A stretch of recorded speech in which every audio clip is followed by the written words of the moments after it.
only at 13 years of age. You see the report and it says polycystic ovarian disease. So how are you going to counsel her?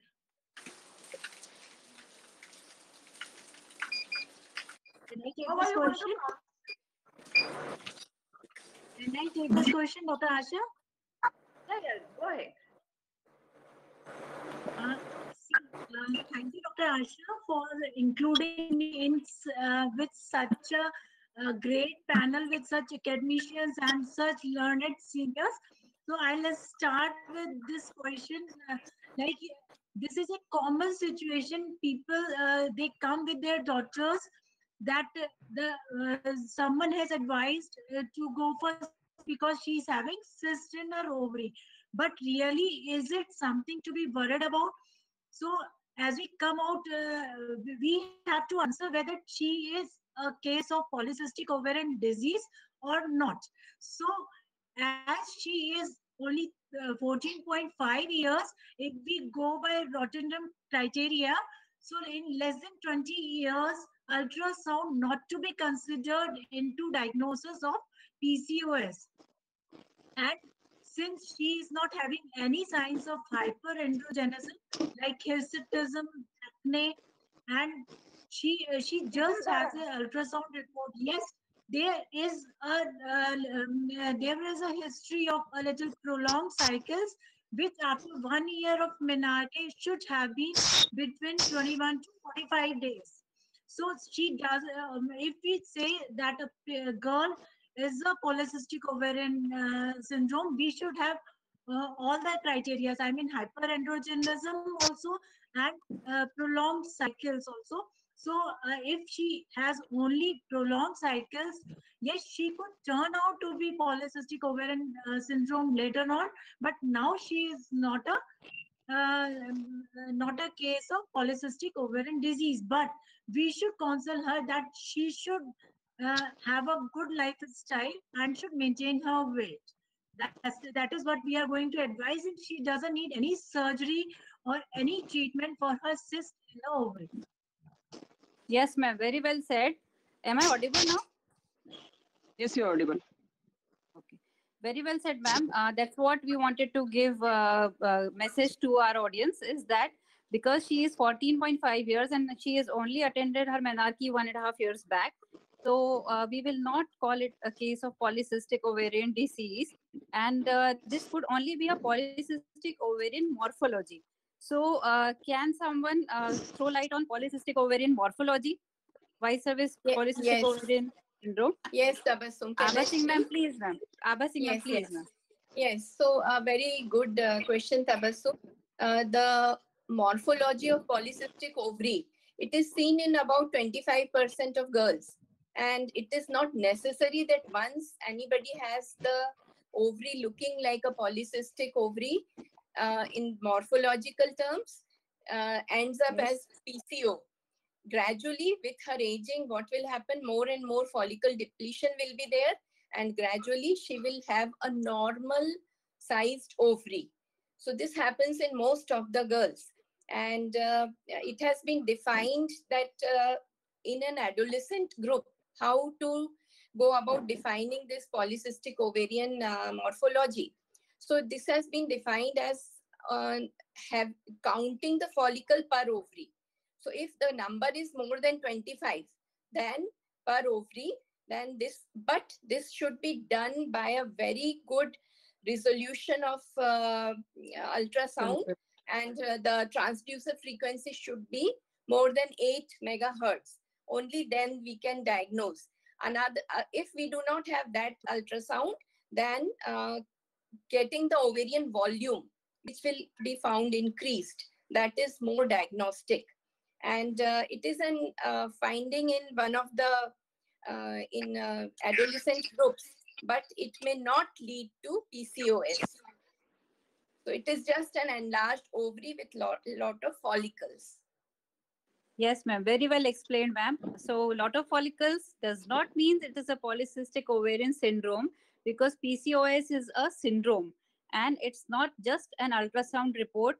And this should be explained to the patients and their mothers and fathers that one single ultrasound report is not a polycystic ovarian disease. That's very important take-home message. Madam, So next, I would like to. Yes, ma'am, I want please. to add one thing. The ovaries should also not have any dominant follicle. So suppose we are having a dominant follicle of 10 mm or more, then that cycle has to be abandoned for diagnosis. So also you have to rule out any cyst and any dominant follicle. Only the follicles should be of smaller size and volume should be 10 centimeter, more than 10 centimeter cube. Then only that ovaries need to be considered. And even if one ovary is involved, that falls into diagnosis of polycystic ovarian morphology. Definitely not syndrome. Yes, right. So what are her chances of developing polycystic ovarian syndrome later, this particular patient?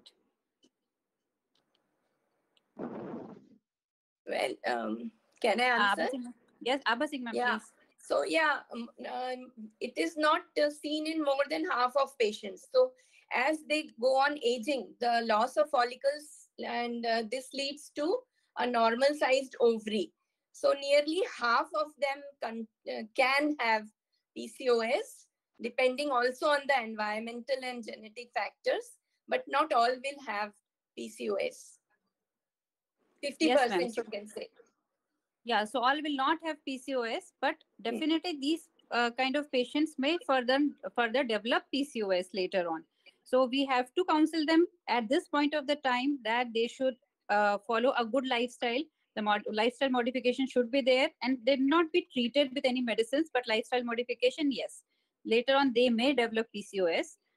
So we should counsel them accordingly. Asha ma'am, next slide, please. About counseling. Done. About counseling, I would like to say one thing. Yes, so many of them are scared nowadays. They do so much of Googling and they are all so scared of cancers, and we have to really reassure them. And the radiologists really don't help by putting in that word PCOD in their mind. You know, they always write it in the report, PCOS. So we have to be careful about that also. Yes, it's very important point. Actually, one more thing I also want to point out, as Alpana Madam told that for 20 years we not to worry, but if the patient is having early adrenarche or early pubarche, then these patients are more at risk of developing polycystic ovarian syndrome later in their life. So after 2 years, we definitely need to call them to rule out how they are. We need This to counsel them. conference is no longer being recorded. This conference will now be recorded. To further reevaluate her and further see how she is progressing. Yes, so we have to once we have to say that she does not have the disease, explain her everything, but explain her lifestyle modification, but call her back again after 2 years, so that we re-counsel her and re-examine her. So as already told, at polycystic ovarian disease, we normally nowadays go with Rotterdam criteria, and so this is the definition. PCOS should be polycystic ovaries, either 12 or more follicles or increased ovarian volume more than 10 cubic centimeters. Number 2, oligo-ovulation or anovulation. Number 3, clinical and or biochemical signs of hyperandrogenism. Then rule out other causes of irregular menses like hyperprolactinemia, thyroid dysfunction. So first, when the patient comes to you, we should also check for thyroid and prolactin. Next slide, One thing please. I would like to add, Tabassum, that Yes, you know this 12 or more follicles is a long, old definition. Now with the newer machines, and when you do a transvaginal I want to know scan, how the baby. So the count now is 26. And then we'll see the head there. Just observe if he's having any pain or anything like that. Contractions. Yeah, but the volume is also important. Another contractions. Can someone mute yourself? Can someone mute? There's some disturbance. PV ಮಾಡ್ಬಿಟ್ಟು just ನೋಡು ಪಕ್ಕದಲ್ಲಿ ಸಾಸ ಅಥವಾ ಏನಾದರೂ ಎಫೇಸ್ಮೆಂಟ್ ತರ ಏನಾದರೂ ಆಗ್ತಿದೆ. Organizers, can you mute other people who are not panelists? We have muted, doctor. Thank you so much. So the differential diagnosis goes for oligomenorrhea. It can either be pregnancy, it can be hyperprolactinemia, it can be thyroid disease or ovarian insufficiency as well. Differential diagnosis for hyperandrogenism, Cushing syndrome, yes, androgen secreting tumors or ovarian hypertrichosis. And as our esteemed panelists suggested, that PCOM non-specific incidental finding and it has got no meaning at all. Next slide, please.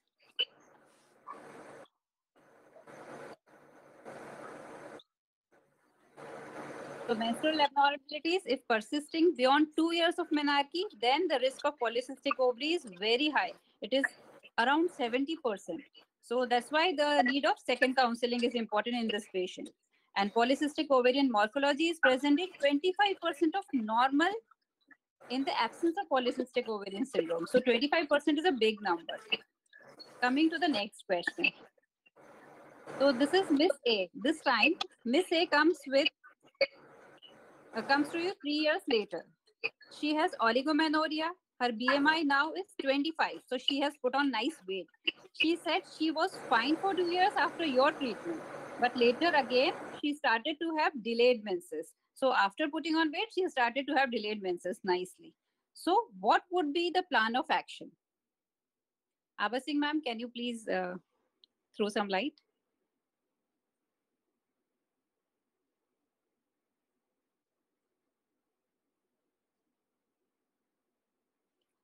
Am I audible? Yes, yes. Yes, you are. So this Miss A, she comes to us 3 years later. Now she is nicely obese. What would we do?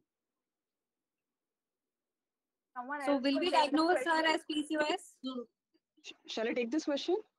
Yeah, Yes, go ma'am. ahead. Okay.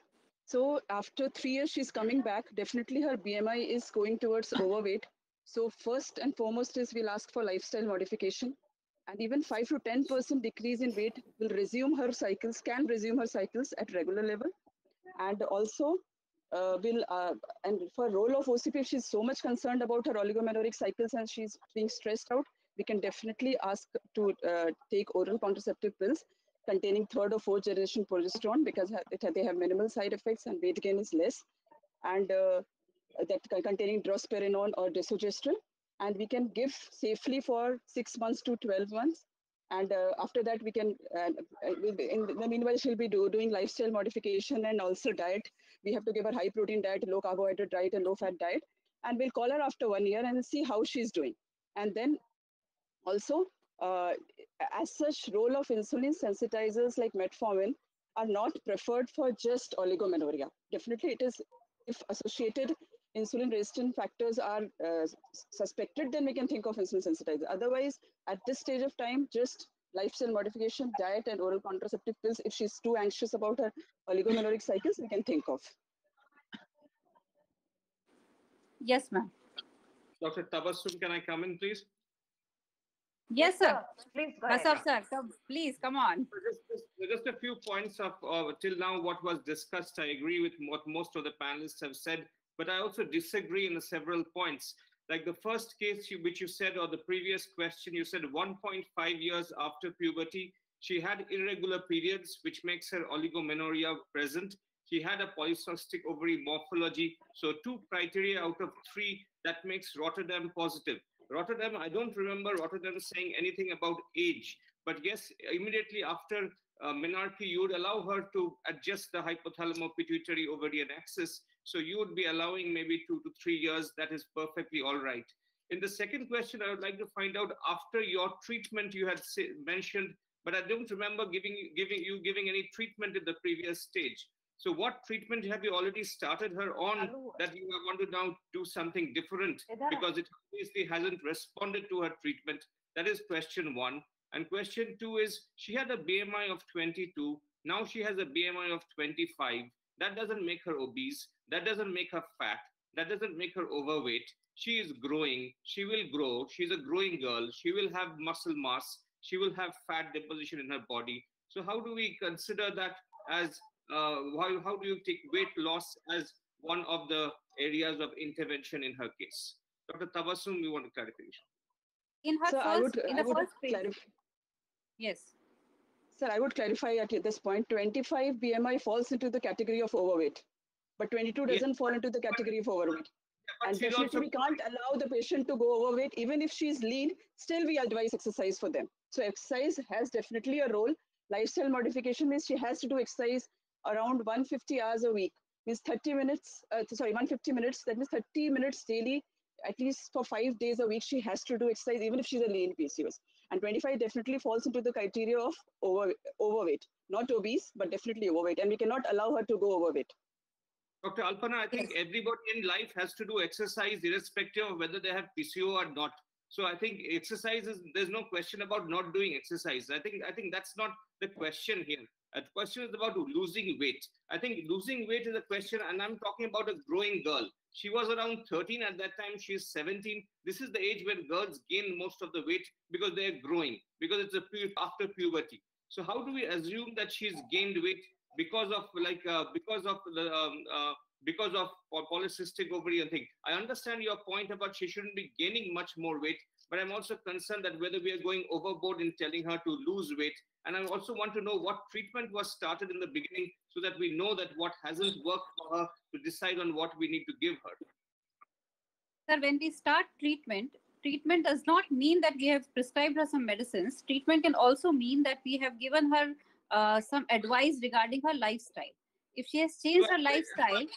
So Tabassum, at 22 of her age, she's a BMI of 22. She's 13 years old, 14 years old. She's in class 7, class 8. She does her sports, she does her studies. So what treatment would you advise her? Could you highlight, please? Sometimes we just counsel them to just avoid junk food. We tell them to have good food, a balanced diet. That simple counseling also helps them. And that psychological benefit comes to them. And psychologically, they feel that after going to this doctor, I am feeling better. Maybe our menses normalized, not because of Today girls are not because of all these things, but maybe it is because of our physiological process which went on.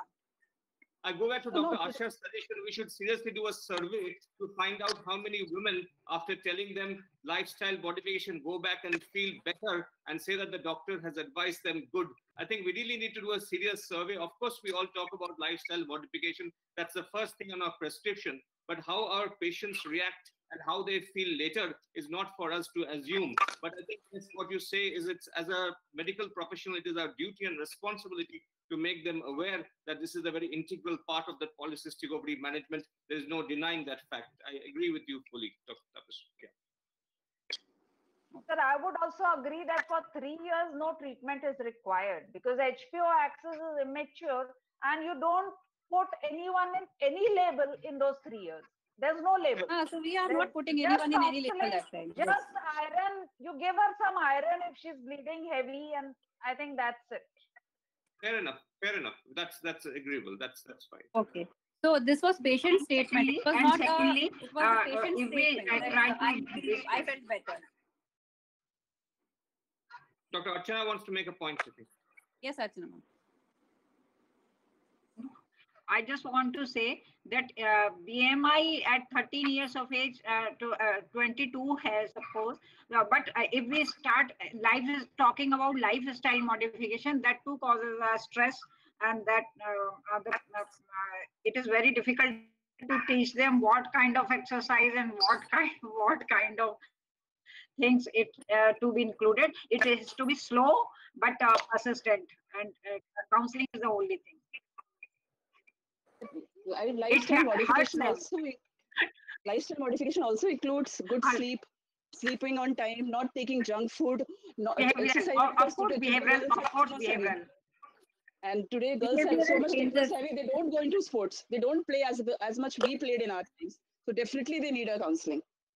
And we can't have this counseling. In counseling, not only of the patient, but of the, like in schools also, they must tell not giving too much of that homework of sitting, and then more of the PTs and exercises in the school activities, and teachers and parents and the kids, they both all, it's a multidisciplinary approach for the lifestyle modification.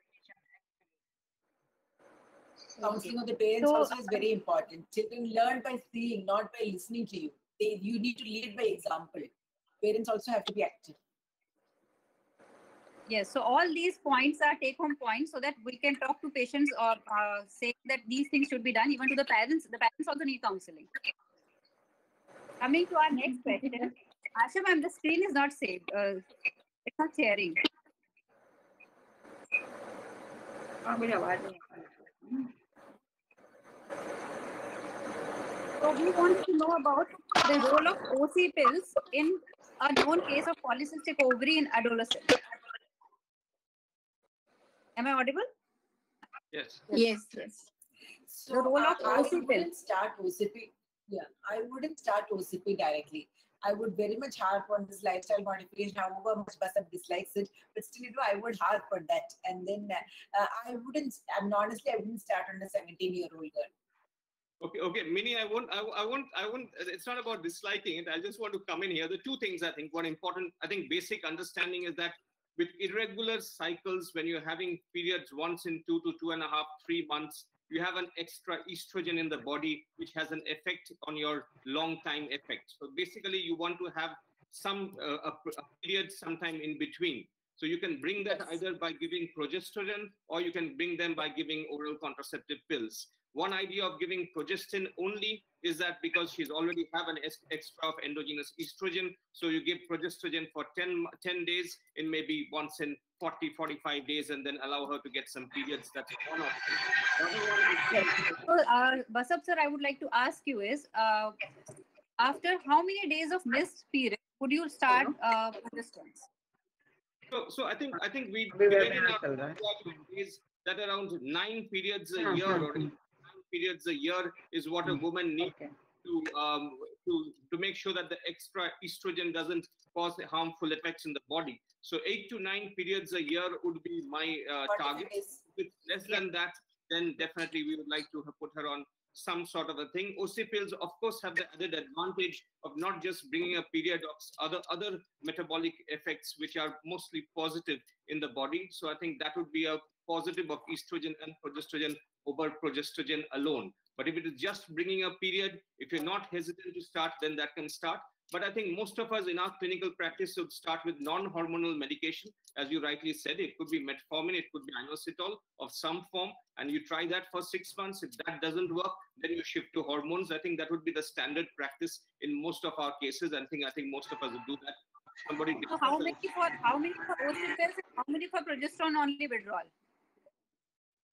We can give anything. We can give non-hormonal. Tabassum, I think non-hormonal would be the first thing because a lot of people are scared about hormones. Dr. Alpana can comment. We don't advise metformin. I would like to have progesterone withdrawal initially for her and lifestyle management together with it. And if needed, I would like to add metformin to the lifestyle so that the periods are taken care of earlier. So I would like to go for progesterone withdrawal instead of starting OCPs straight away. I want to make a comment. At age of 17, unless and until insulin resistance is proved, metformin is not FDA approved for oligomenorrhagic cycles for adolescents. So we cannot start metformin for adolescents. X-ray has consensus does not say that metformin can be used without insulin resistance. I think I don't agree with that because the insulin resistance is difficult to prove, and we don't follow everything what FDA says in our clinical practice. So if we even ACOG says so. Even ACOG says so. X-ray guidelines also say that metformin should not be used without insulin resistance. I think we also don't follow X-ray guidelines blanket for everything what we do. We have guidelines, RCOG, ACOG, X-ray and everything. But in our clinical practice, we aren't very particular about following all guidelines. It's mainly due to convenience. So metformin, I believe, I'm not sure of why they must have had some reason of not starting adolescents. If we can find out why. But in clinical practice, 15, 16, 17. Metformin, yeah. Because metformin, metformin, if you give for long term, they will have so much of gastrointestinal problem at age of 17. They'll have and will have liver and kidney, the impact on liver and kidney. So metformin straight away without ruling out insulin resistance at age of 17 is not recommended by any of the guidelines. And we just can't. So Dr. Vinita, how do they rule out insulin resistance if you can kindly guide us? Because insulin resistance ruling out is a very difficult thing because clinical lab values are not very predictive. So currently, the most which is most widely practiced is we give 75 grams of glucose. First, we measure fasting insulin and fasting blood sugar. And fasting blood sugar, if is found more than 100, and fasting insulin is found more than 20, then we give 75 grams of glucose, and then after 2 hours, we measure the blood sugar level. If it is more than 140 and insulin goes beyond 55, even if it is beyond 55, then we have an idea of insulin resistance. Then we measure fasting insulin by fasting sugar by fasting insulin. And if it is less than 4.5, then also we consider it as insulin resistance. This is the most accepted clinical method of measuring insulin resistance. But there are many others like HOMA-IR and many other which is not clinically feasible. But definitely this has been recommended by ACHA. Yes, Vinita madam. So here we have two difference in opinion. Vinita madam is saying that no, we will not start metformin, but Basab sir says that we can start metformin. So I think the consensus, the guidelines are just to guide us. Maybe it's not necessary that we follow all the guidelines, but clinical sense also makes sense. I would suggest that until the next studies prove metformin, we can use it off-label. Metformin can be used off-label. Rekha madam wants to put some input. Rekha ma'am, can you unmute yourself? Can't hear you, ma'am. Tabassum? Yes, ma'am. Tabassum, can I talk now? Yeah.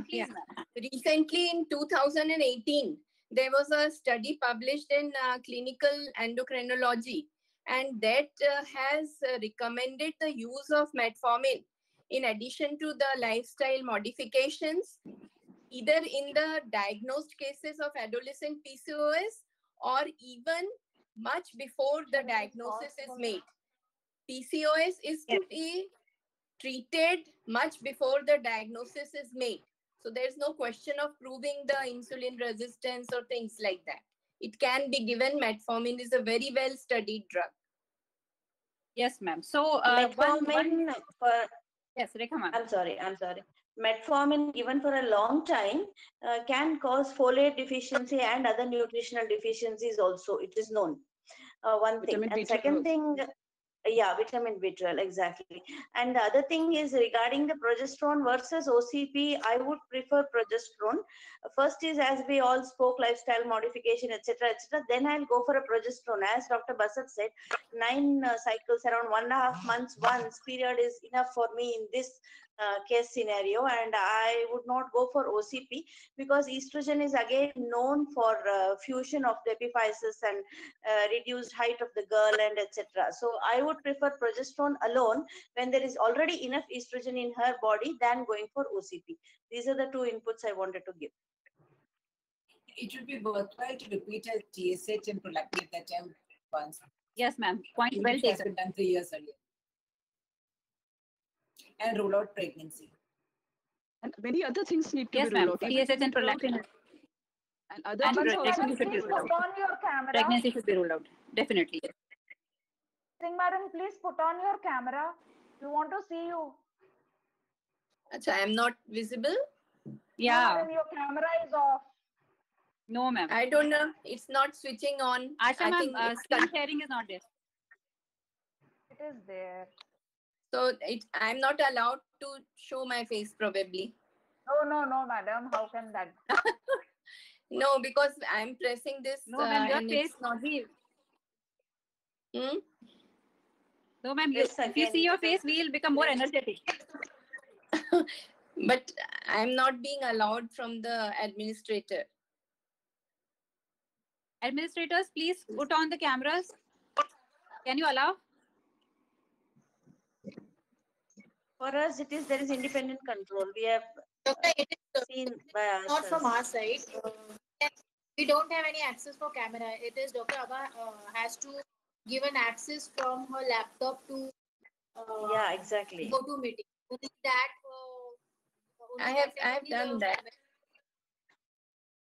So, there might be another error, but from our side we cannot operate her with.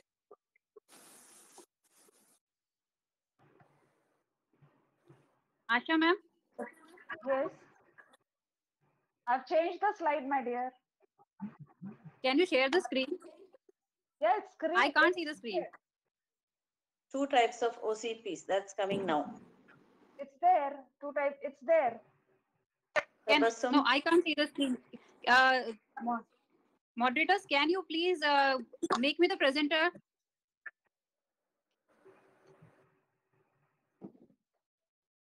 Organizers, can you make me the presenter, please? Asha ma'am, can you read out the next question? It's not a question. Two types of OCPs, non-androgenic progesterone, desogestrel. Everybody else can see you have some issue. So ask him to make me the presenter. You are the presenter, doctor. We were able to see 2 OCP slide.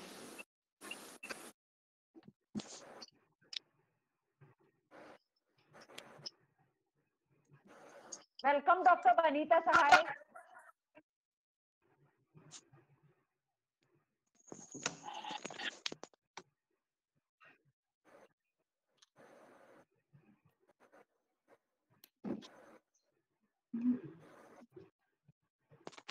उसका issue हो रहा है, मेरे यहाँ तो network का है शायद.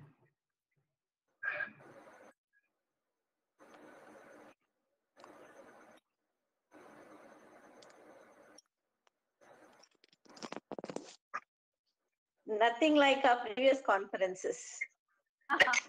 See, we talk to each other. Always some issues. Somebody is 5G.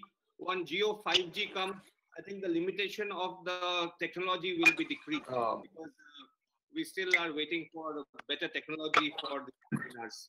I think we still are. Dr. Tabassum, you are the presenter. Remember, Dr. Basab, you were the moderator for infections in pregnancy in Triple O, Bangalore. And Yes, I was in the panel. Yes, Dr. I remember that. Yes, Dr. Sheila's conference, the Triple O. Yes, yes, I remember. Yeah. So, let me continue with the discussion. I have the presentation on in my file. Yes. Till Tabassum can share it.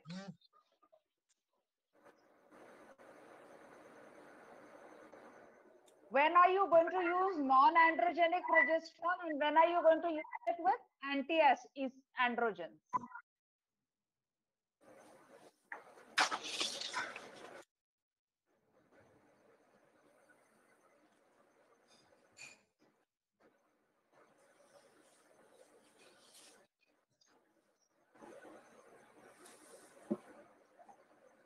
That's the problem of projecting from the phone, no? Screen is not big enough. Yeah, we can make it actually 100%, 155. You can make it yourself.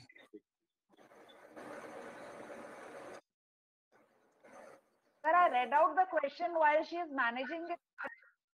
So, which type of pill would you prefer?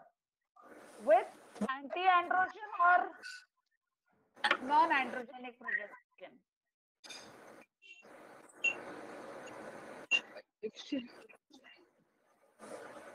If she has features of hirsutism, acne, then we'll definitely prefer with combination with anti-androgens. When would you prefer desogestrel, Novolon, Femelon type? When would you prefer that? We are just thinking of regularizing the cycle, and she doesn't have any symptoms of hirsutism, acne, seborrhea, or alopecia. We can go ahead with desogestrel. Okay.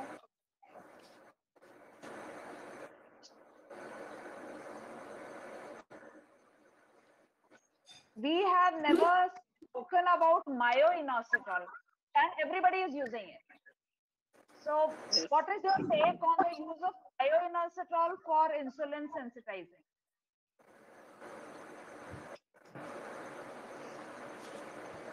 For that, we might at When least. patient can't tolerate that. Sorry. Yes, ma'am. You continue. Tolerance is better. The GI disturbance is less, so the tolerance is better, but the effectiveness, I am not very sure. You can see Dr. Abhana here. Yes. Yeah.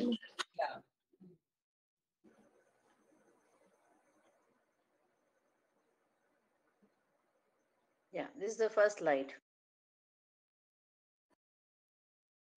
So here we were. Two types of OC pills.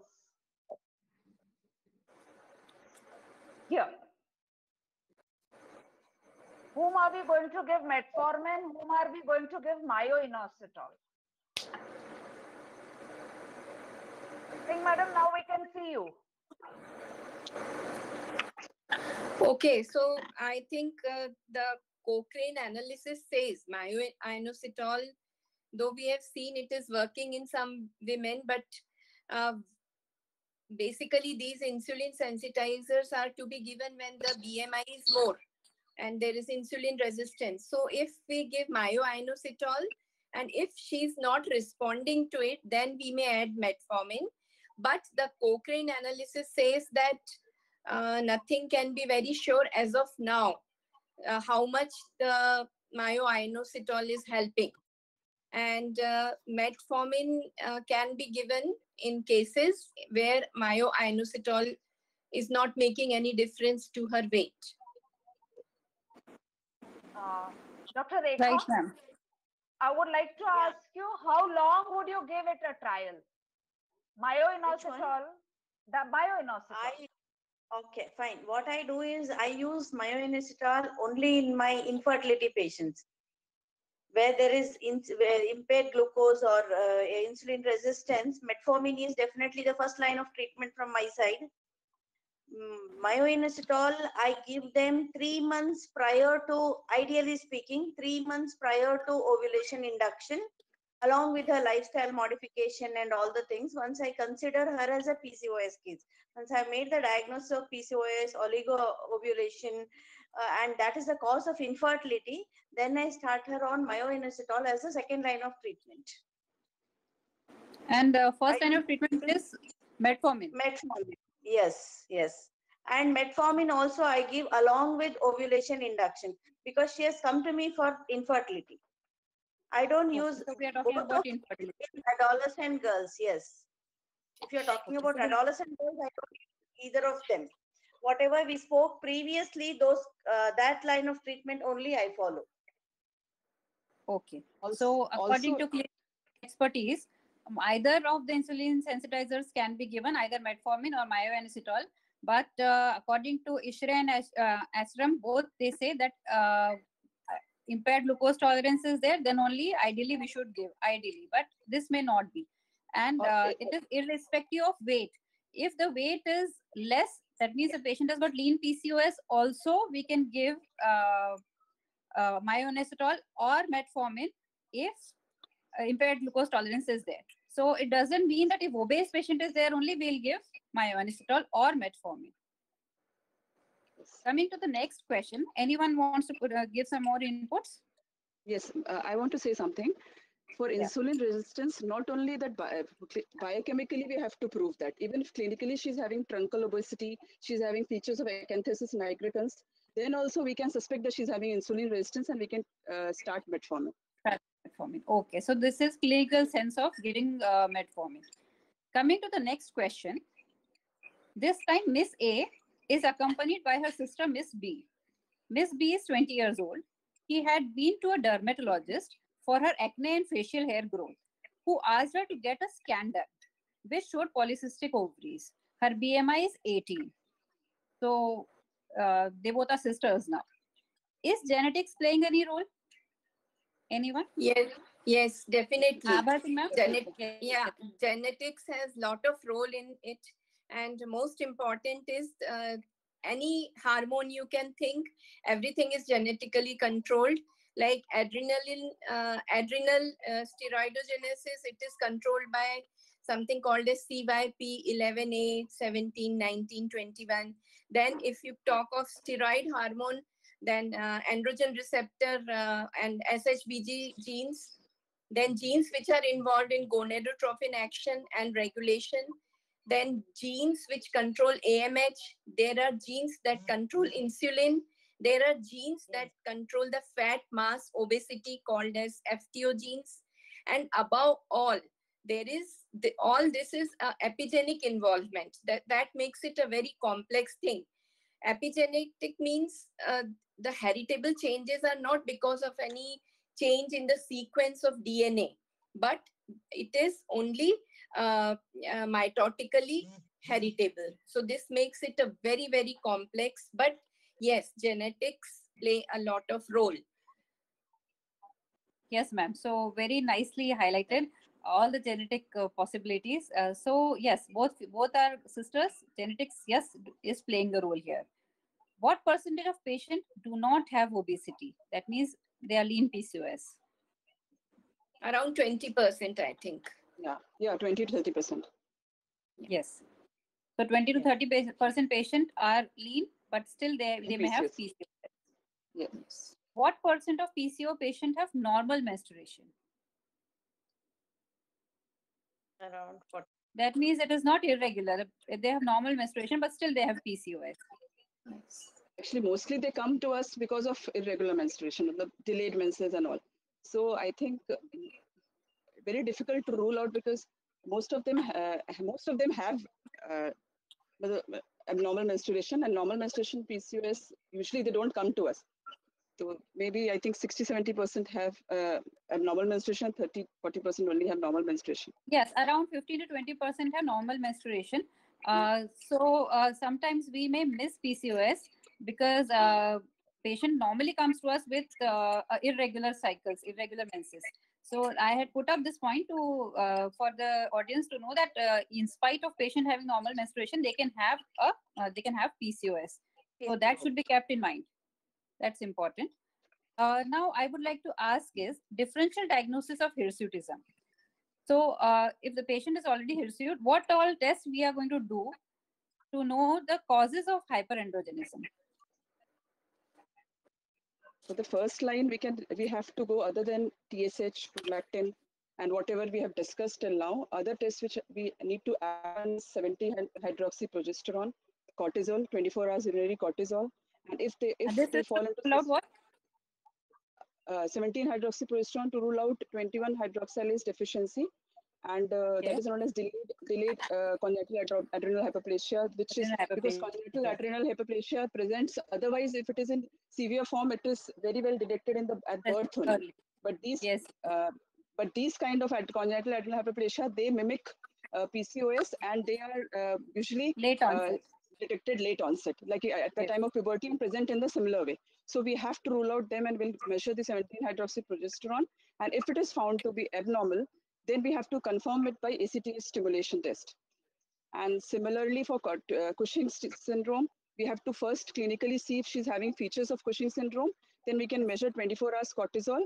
And 24-hour cortisol, if it is found to be abnormal, we have to confirm it with dexamethasone separation test. So these two things, other than rest, what we have discussed till now, these two is another addition. And also we have to rule out any adrenal tumors. Yes, that's important. So how do we clinically say that she may have an adrenal tumor? Clinically, because of virilization. Yeah. Vinyl mandelic acid. Abha Singh, ma'am. Yes. So when we do this, we call it a 48-hour low-dose dexamethasone suppression test. So if we can do it in all these women, and if we find that there is a at least 40% suppression or normalization of serum testosterone, then this will give you a inkling that whether it is a tumorous or a non-tumorous hyperandrogenism. Yes, and a rapid progressive hirsutism can also at least point out towards a rapid onset.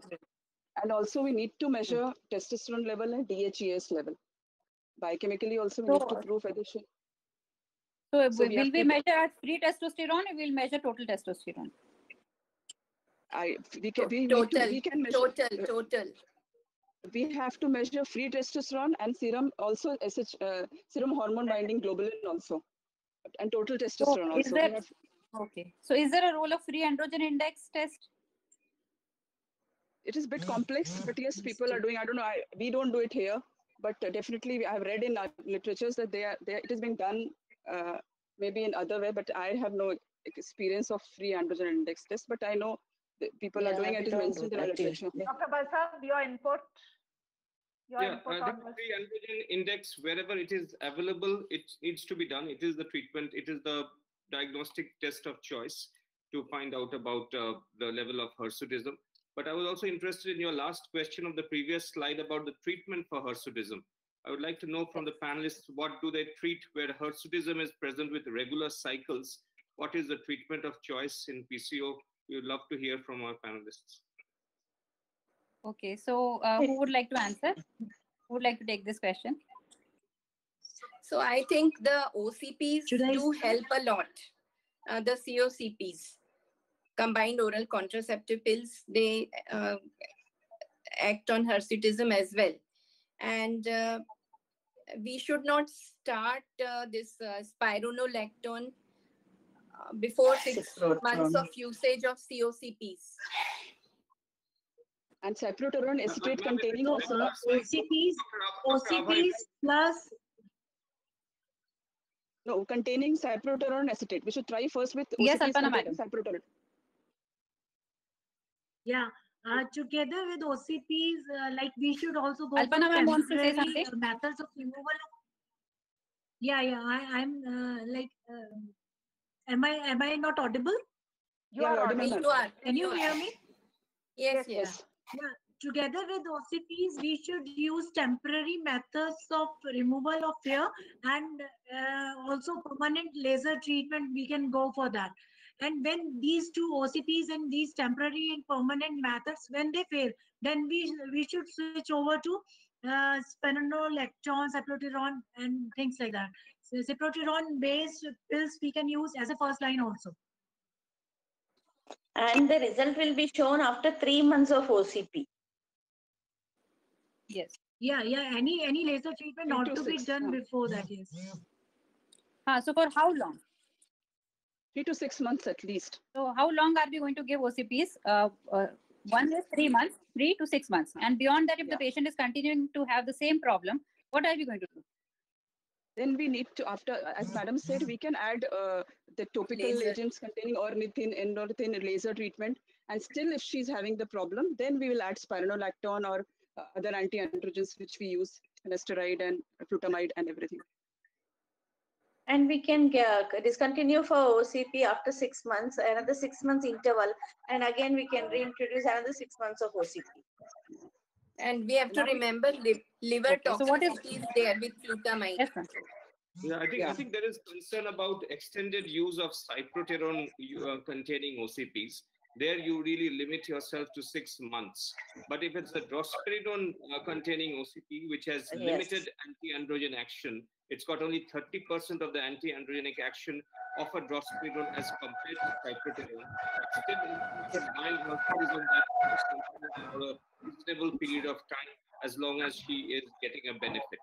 So I think cyproterone 6 months is the time. I think 3 months is too early to have a change of hirsutism. We should say 6 months, not 3. And then at 6 months, I think cyproterone, there are concerns of using it beyond that time. Then you need to switch over to drospirenone if you still want to persist with OC pills. But I was wanting to hear the experience of use of finasteride by people, because I use finasteride in my clinical practice. Results reasonable, but finasteride, if a person has regular cycles, he doesn't want to use OCPs, whether that is an option to use early in the treatment before the lasers and before everything else. Okay. Anyone else who is using finasteride? No, I don't use. How do you use it, Basab? Finasteride? So it's given in a dose of 2.5 and 5 mg, if I'm not mistaken. So you give it once daily. 25 milligram. 25 milligram. I think I'll just So that's we use it. So you give it once daily for 3 months. You see the results, and then you take it from there. Usually, if you give it, it's an anti-androgen. Is it an anti-androgen? Yes. For hirsutism. For hirsutism. Okay. But I would just ask the panelists, would you be doing a serum androgen levels, particularly to check whether there's any hyperandrogenism, and then give spironolactone or any of the other anti-androgens? If the patient is having clinically signs of hyperandrogenism, we don't need to go for. We definitely need it can do testosterone, but even if she's having clinical signs of hirsutism, by doing Ferry-Gallman score, and it is coming out to be more than 8, we can start with anti-androgens. Like spironolactone. The beginning one is. As Dr. Vinita said, and Dr. Aha said, you need to rule out other causes of hyperandrogenism when you're seeing it. Like you can't assume it to be PCO. Like in case there's a doubt, if you don't have the tests with you, you need to refer to an endocrinologist maybe early in the days if you have that provision to get another opinion before you start her on anything. So I think that's an important point that Dr. Vinita and Dr. Abha have mentioned. Especially when rest of the features are not matching with PCOS and hyperandrogenism is progressing very fast. Yes, Dr. Rekha, we agree with you. Yes. Anybody has used the Hinder cream, eflornithine? Okay. Eflornithine, I think that is what it's supposed to prevent further hirsutism after you have given her laser and sort of. Even before laser, we can give. Even before laser, we can apply that cream. That is no. It doesn't help in all the existing hair growth. It only helps in preventing further hair growth from that particular.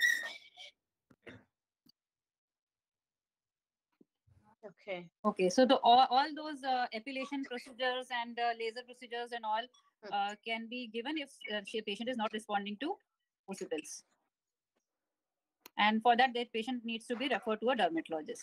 Coming to our next question. 5 years later, Miss A comes to you again. Yes, ma'am. Alpana, ma'am. I wanted to say, like, any treatment for hirsutism will not have any effect on the existing hair.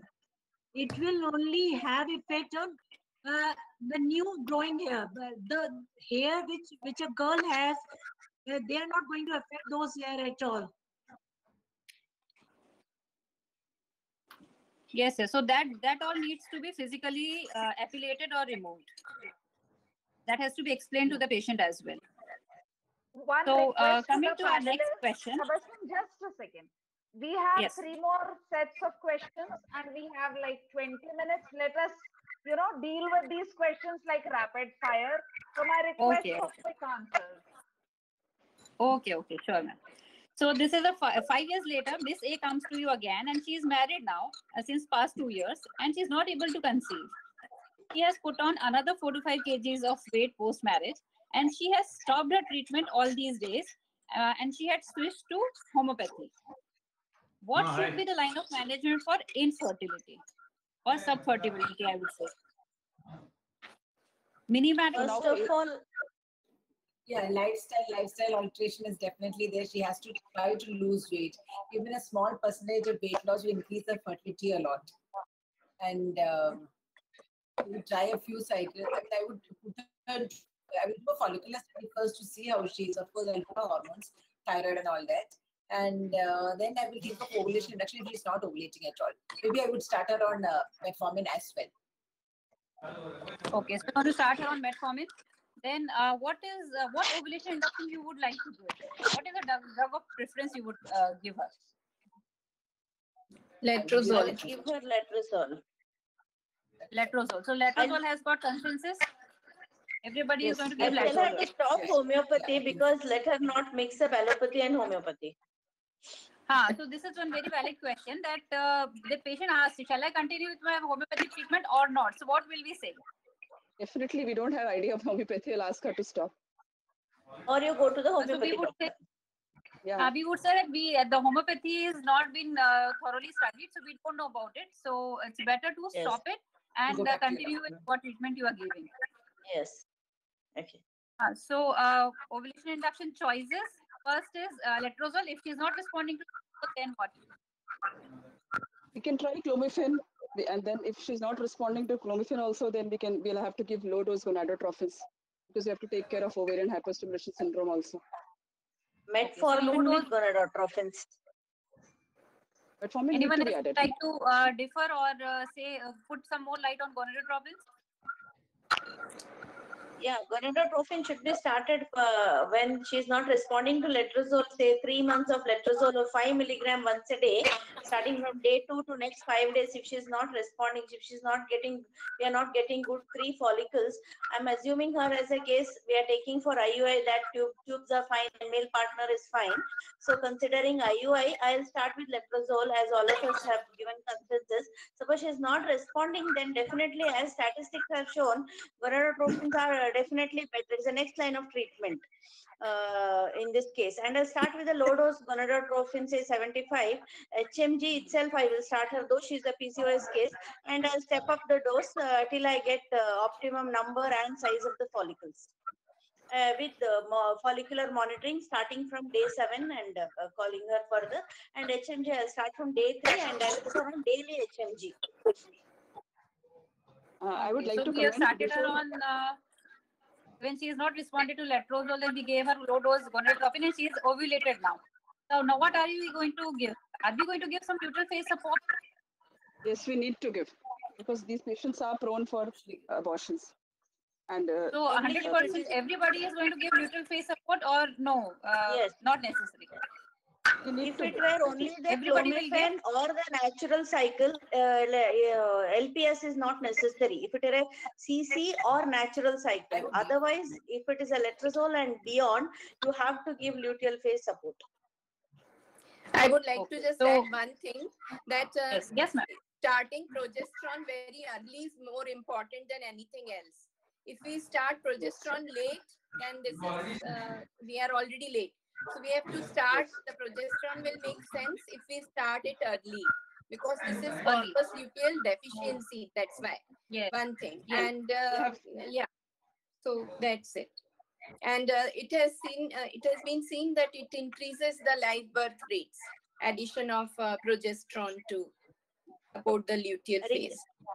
And regarding progesterone in the luteal, yes, regarding so progesterone in the luteal phase support, we ideally should start. Yes, ma'am. Rekha, ma'am. There are some people, there are two views in starting progesterone. Some people do start on the day of IUI or the day of pickup. Some people do start around 24 to 36 hours later, especially when the HCG was given as a trigger, because HCG is known to support the luteal phase. So they start a bit late, 24 to 36 hours later. In my practice, when I do IUI, I start the progesterone after 24 hours. I don't give the progesterone the day of pick. I mean, IUI. Okay, because HCG injection is taking care of that luteal phase support is already early. Yes. Okay, so now we have already given a trigger, and the patient had so many follicles. Now she has gone into OHSS. So how will you prevent OHSS in such kind of cases? Ovarian hyperstimulation syndrome.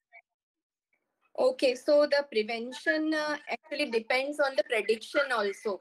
So if we have a very young lady with a very low BMI, and of course we are talking of PCOS, and if there is a prior history of OHSS, this is very important.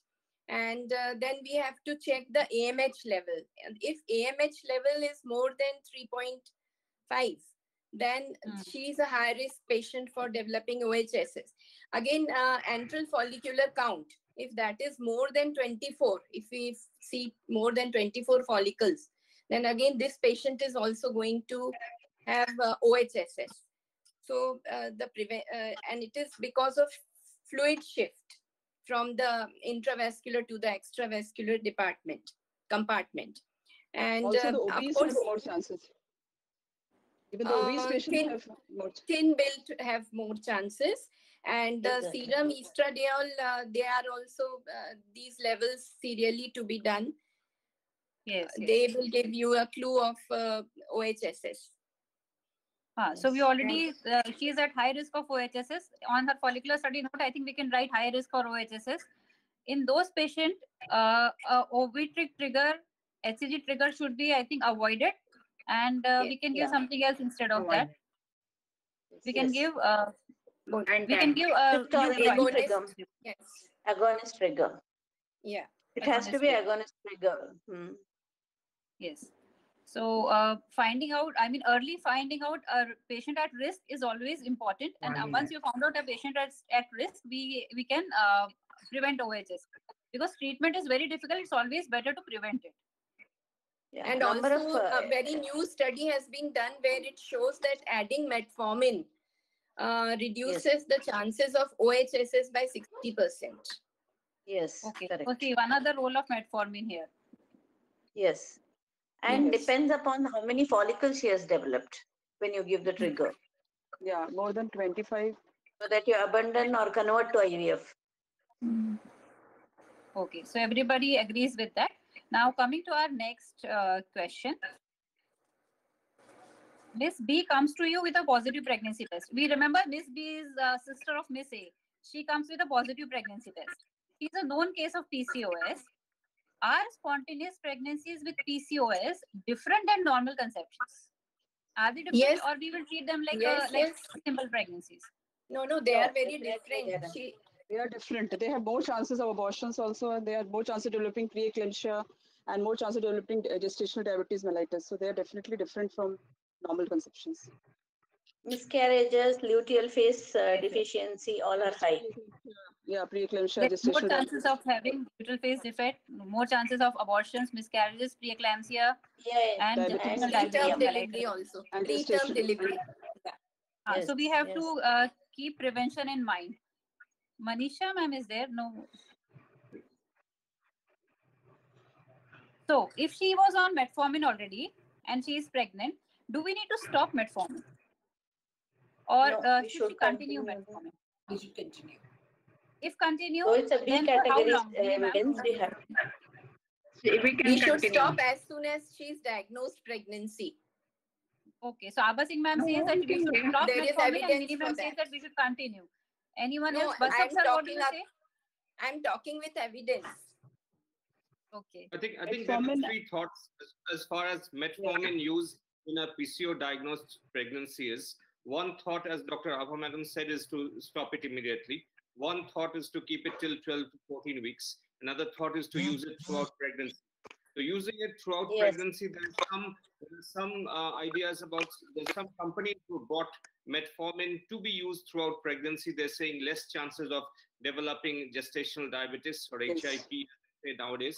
But a lot of people would like to use it till at least 12 to 14 weeks and stop it just because they want to cover some area.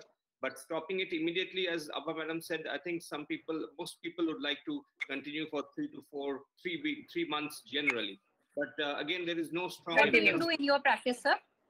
What do you do in your practice? In my practice, I continue till 12 to 14 weeks, and then I stop. I don't continue. And then so, Mini ma'am, what do you say? Also, metformin doesn't have any teratogenic effect. Yes, ma'am. Mini ma'am is saying something. You want to put some? Yeah, I continue till NT scan. The NT scan is around 12 to 13 weeks. Until NT scan, you would prefer to give. There are several studies which say that metformin should be immediately stopped, but it's a category B drug. It's category B drug. So there's no harm giving it, but there are many studies, as Abha Singh ma'am said, that we should ideally stop. But as we could say that there is no consensus to it yet, so we can still give it as a category B drug, and the patient has got history of diabetes mellitus in family or gestational diabetes mellitus possibility is there. So actually, I'm talking of third ASHRAE workshop, and they concluded this. So this is from a guideline from that. Yeah. So guideline from ASHRAE, definitely, yes, ma'am. It says that metformin should immediately be stopped as soon as the pregnancy test comes positive. Diagnosed, yes. Yes. So coming to our next question, if she was on isotretinoin for her hirsutism and she conceived, what will be your advice? Acne. For acne. For acne. It is highly teratogenic. Isotretinoin, that is a human teratogen. So it should not be, patient should be counseled prior to starting that if she's going to plan her pregnancy, it should not be given to that lady. And it causes lot of congenital malformations like craniofacial and other malformations. And also the children who have been born where they have been exposed prenatally, it is seen that their cognitive impairment has been there, neurologic impairment. Yeah. And also it has Having very low conceived, clearance. should she terminate? Having conceived, should she terminate?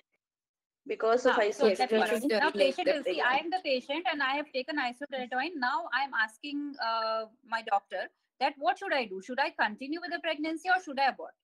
You just tell me yes or no. The options. No, we give them the option. We tell them so what options we are going to give? That can happen. We give them the literature. The entire thing I've got printed in my office. I give it to them. What all the problems the baby can be. It has to be their option, not our option. Yeah, but then what is what percentage will say? How will we counsel? What would be the percentage of spontaneous abortion? What would be the percentage of baby developing a defect? And the question you're asking is something which we ask for several other things also. Like when a patient in the first trimester suddenly develops with a TSH of 12 or a HbA1c of 8, then what do you do? How do you counsel them? It's the same question which you're asking. The important thing OCP and all that. The two things are, one is the baseline risk of congenital anomalies. You talk about them, about how much percentage increase in risk. Those studies will never be done because you can never have teratogenicity studies. It's all retrospective, anecdotal response which comes in. So the percentage will never be told, but the maximum percentage we know about any congenital disease affecting a teratogenicity maximum, like thalidomide, is 17%. So thalidomide at its worst was 17% infected babies causing thalidomide babies. So that was the maximum 17. So it's never goes beyond that. So it normally the baseline congenital anomaly risk is 3%, minor, major included. So it will be a little bit more than that. But again, you never know who will be affected and what. But as everybody is saying, that's what needs to be told, that even if it is 2%, then who will be affected cannot be told. So you can't say a percentage because there is no percentage to tell. So that is an important thing to understand. But you have to say guarded prognosis, increased risk, sign it on the paper, medical legal problems, all the issues which you highlight are very important issues. It's so important that because the patient wants to know sitting across the table what you are going to tell her, and she will make a call according to what you tell her. So you have to say the risk is low. It is higher than, a little bit higher than normal possibly. It's a very minor risk, but it's about you to take it. Again, every teratogenicity is different, whether you can identify it as an anomaly scan, whether you can identify the 13-week anomaly scan, it all depends on what the things are. And something may be so subtle that functional anomalies can't be detected. Cannot be identified on any scans. And Dr. some studies Basar, for tretinoin, she has put it as 28%, up to 28% embryopathy, as far as high as 25%. So spontaneous risk abortion is around 20%. The pregnancy that progresses, 65 to 80% of neonates appears to be normal at birth. But there is insufficient data, as you said, to determine how many will later develop isotretinoin-related problems. So there is 18 to 28% risk of the dose of exposure, the time of exposure, a lot of other things. So it's unpredictable. And the most importantly, we have to counsel the patient that you have to stop it for 6 months before trying to conceive. Yes. So this is very important. When you are giving the medicine, that time you have to tell her, how do we counsel her? You have to tell her to get her pregnancy test done regularly. Every month you should get a pregnancy test done also is very important. And you should ask use her a proper contraception. Yes, use a very proper, very strict. 2 contraceptions should be used initially when you start the therapy. OCP will help for contraception come PCO. Yes, definitely. So coming to the next question, this is Mrs. A now. She is now 38 years old and she has got irregular delayed menses. She has put on more weight now.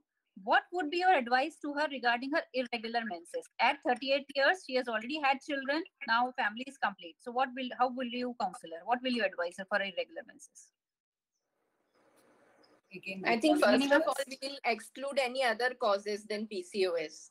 We have to exclude. She is a known case of PCOS as well. Achha, okay. For having PCOS for so long, we definitely have to rule out so many things at age of 38. We have to rule out metabolic syndrome, how to rule out any chance of developing of endometrial cancer. So definitely we have to counsel for so many things. And we have to do again a battery of tests to see her the risk for cardiovascular disease, for risk of diabetes mellitus, for risk of developing endometrial cancer. Minimum wants to put some inputs. Yeah, we would, first of all, she has to have a lifestyle modification. She has to try to lose weight. And we also have to look out for metabolic syndrome, as Dr. Vinita said. We have to see her blood sugars, her, her lipid profile, her BP, her sugar, and her measurements and all have to be taken, and then we have to rule out the metabolic syndrome. For her irregular menses, what medicines are we going to prescribe her? Alpana, first we have to rule out her endometrial hyperplasia and ATP and all that. Yes, we have to do a biopsy, we do an ultrasound. I would like to. Yes, ma'am. I would like to go and advise the LNG IUS, which will take care of her endometrial hyperplasia and her contraception as well. But we have to do endometrial biopsy before that. That would be my first. Provided endometrium is histologically normal. Yes, so endometrium is histologically normal. Before that, if ultrasonically also if the endometrium is normal, then we can give her LNG IUS.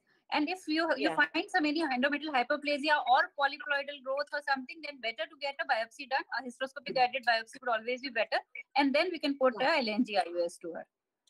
Okay. So what disease she may develop in long term? Also. Yes, oral contraceptive pills also we can prescribe this lady. Okay. So what diseases she may develop in long term we already discussed.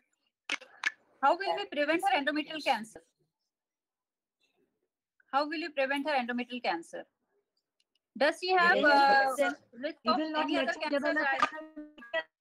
That is the symptom. LNG, if inserted itself, takes care of endometrial cancer. And also diabetes and hypertension are risk factor for endometrial cancer. That too also need to be taken care of. Obesity is also there. Yes. And regarding ultrasound, how frequently we should advise her to get an ultrasound for endometrial thickness? Vasant sir disagrees to something, please, sir. No, I think that's not the way we diagnose endometrial cancer. Ultrasound endometrial thickness in a premenopausal woman gives us very little value. I think the only important thing to talk about is irregular heavy bleeding in the 40s at any point of time. Like you need to evaluate her, not an endometrial thickness, but just an evaluation. Like if she's that high a risk, maybe you need to do periodic endometrial sampling at some interval, maybe 3 years, maybe 5 years. But endometrial thickness per se has little value in a premenopausal woman, especially for finding out whether she has CA endometrium or whether. But as you rightly pointed out, with a PCO history, with diabetes, if she has a higher risk of endometrial hyperplasia bar malignancy than her peers. I think. But if she is 41, will we get endometrial sampling again and again, or we will do ultrasonography or TVS and then find out? What does others say? So what are we? I agree with sir. Totally. What are you looking at in TVS? No, it is endometrial. Endometrial thing. The only thing is a polyp is something which you can get. You can get a submucous fibroid, but you won't be able to see a CA endometrium by an endometrial thickness, because endometrial thickness and CA endometrium has nothing to do in a premenopausal woman. We're talking about a woman who hasn't stopped her periods. After menopause, it's a totally different discussion. But pre-menopause. So how frequently are you going to do endometrial biopsy, endometrial sampling? It depends on her symptoms, depends on what she has, depends on, like, you can't expect out of the blue, she has, one day she's an endometrial hyperplasia, the next 3 years she's still having irregular heavy periods. You're treating her for something, you're giving her LNG IUS, you're giving her COCPs, you're giving her some medication, so you can't expect that with her medication suddenly she'll throw up CA endometrium, but you'll keep her under evaluation. It's not that you'll be doing it every 2 to 3 years, but it depends on how she reacts to your treatment. And you will, once you get endometrial. If she is on OC pills, if she is on OC pills, how frequently are we going to monitor her? And if she is not on OC pills, how frequently are we going to monitor her? So if she's on OC pills, you expect her to have regular, less heavy cycles, and that is something which is natural with OC pills, and you'll see her over the years how she's doing. If she's doing fine, if you can continue on OCPs, if the other metabolic parameters are fine, periodic evaluation is good, then continue it for a reasonable duration of time and then stop it, see it how she is. If she has the same problem, you may start again, you may do again an evaluation. But other than doing an endometrial evaluation, there's no other way you can say that she's getting C endometrium by doing endometrial thickness. That I don't agree with. Like, I love to hear from the other panelists, but I don't think checking endometrial thickness to see whether she's developing C endometrium in an age of 40 women with irregular periods, I don't agree with that principle. Not only C endometrium, if the biopsy says atypia, and then also we cannot give LNG IUS. We have to go for because I agree. So, I agree if family is complete and she's having atypia, we can advise her for hysterectomy. And especially if she's having diabetes and hypertension, she's at very high risk of developing endometrial cancer. So, and if her endometrium is just is not having atypia, we can give, and again we need to follow her by biopsy. Ultrasound as such is not very conclusive. Agree with Dr. PIPEL sampling is diagnosis much earlier. Though LNG-IU system is in place, PIPEL biopsy can be done. The sampling can be done. One thing. Yes. The second thing is hyperplasia. I mean, the thickness of the endometrium coming in case of CA may be much later. In the sense, it may be a small ulcer or it may be atypia, and if we vouch on only the thickness for the diagnosis of endometrial CA, that will be a much later stage. Okay, so everybody agrees to that. Not everybody. Ultrasound will not suffice for everyone. We need to do endometrial sampling periodically for such patients who are at increased risk of endometrial hyperplasia and malignancy. So, coming to the next few questions, last two questions. How will we prevent an early diagnostic strategies for diabetes and cardiovascular disease?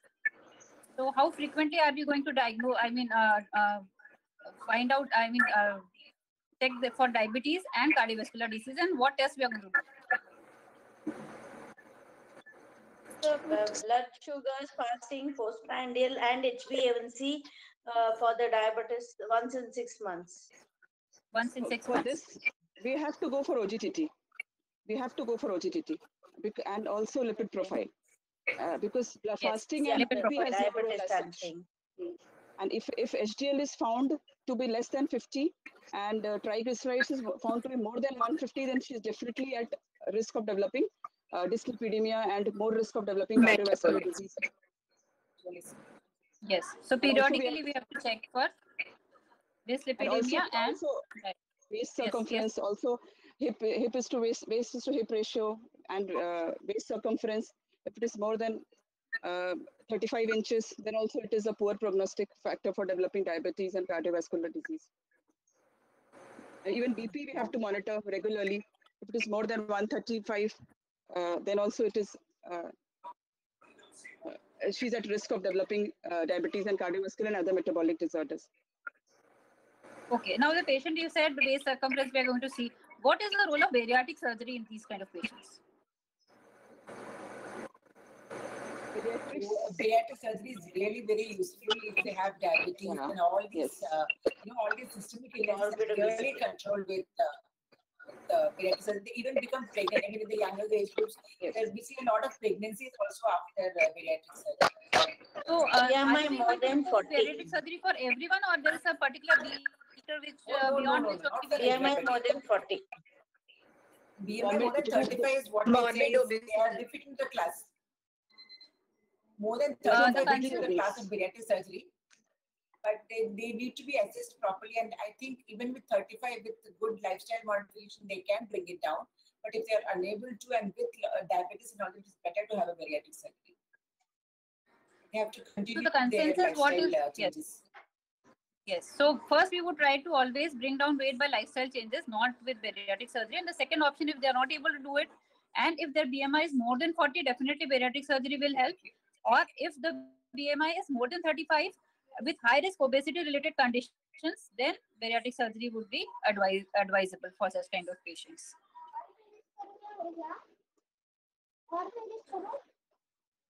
So what is the role of vitamin D?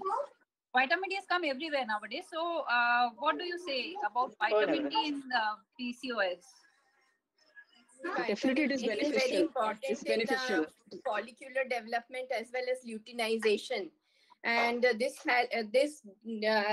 is done through the AMH, signaling of AMH. And in patients who have high AMH, if we give them vitamin D, then it helps to reduce the level of vitamin D of the AMH. AMH. Yeah. So that means a beneficial effect on menstrual regularity as well as ovulation. Yes, also it helps in insulin resistance. Also, it also has helps in insulin resistance. Yes. So vitamin D has got a very crucial role. So we should advise patients to sit in sun for at least 15 to 20 minutes per day. And the sunlight should be, I mean, at least 10 o'clock, they should sit in sun, and prescribe vitamin D medicines if they are deficient. Both of them, husband and wife, should sit in the sun. Husband and wife should sit, hold hands and sit in sun. 11 to 2. 11 to 2 is the time. 11 to 2. 11 to 2. Okay, all the women at 11 o'clock are cooking in the kitchen, so it's very difficult for them to come out again and sit in sun. Okay, so supplements should be started then. So I hope we have got this Miss A, Mrs. A and Mrs. B to a good midlife, and hope Asha Jain ma'am's lecture would help her further in continuing with her journey to towards a better life. So thank you all the panelists. Thank you very much for actively participating and making this panel a great panel. Thank you so much. Our panel revolved around Mrs. Thank you, Dr. Thank you, Dr. Asha. Hello. Asha ma'am. Thank you. And just stay around for 2 more minutes while did I stop sharing? There. So now we are all on the screen and I'm making it big and we can have a nice picture. Okay. And take a photograph, please. एक minute, I'm not on the screen. Sir, please come. Yeah. I'm just putting on the camera. Yeah, okay. Somebody take a photograph, please.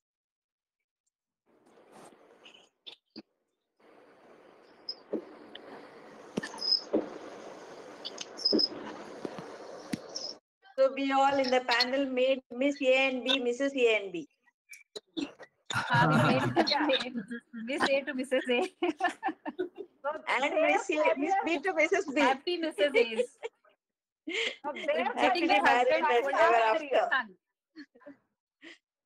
Holding hand with husband and sitting in sun. And as Basant said, in the mid-morning. Dr. Monica Pathak is here. She will be giving the official vote of thanks. But before she gives it, I want to thank everyone from the bottom of my heart for spending, you've been spending here 4 hours and it's just too much. More than a Hindi movie.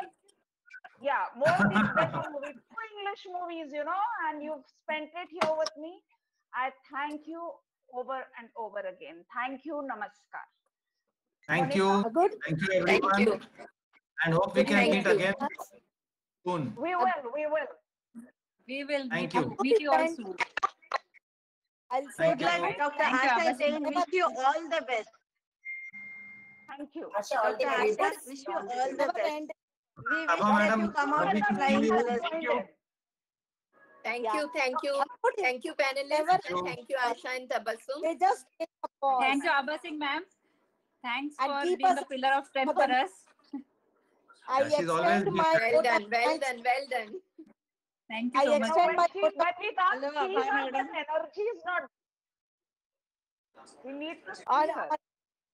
On behalf of Raipur Obstetric Gynec Society, I extend my vote of thanks to our guest of honor, Dr. Archana Verma, Dr. Rajendra Nagarkati sir, Dr. Alpesh Gandhi sir.